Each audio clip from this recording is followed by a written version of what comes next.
ചന്തം വെറുതെ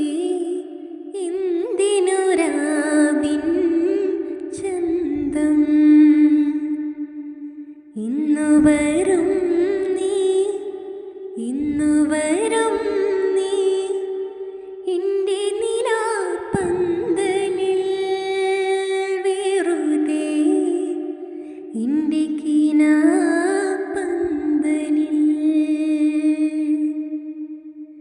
വെറുതെ കാണാൻ വെറുതെ ഇരിക്കാൻ വെറുതെ വെറുതെ ചിരിക്കാൻ തമ്മിൽ വെറുതെ വെറുതെ മിണ്ടാൻ ഇന്നു വരും നീ ഇന്നു വരും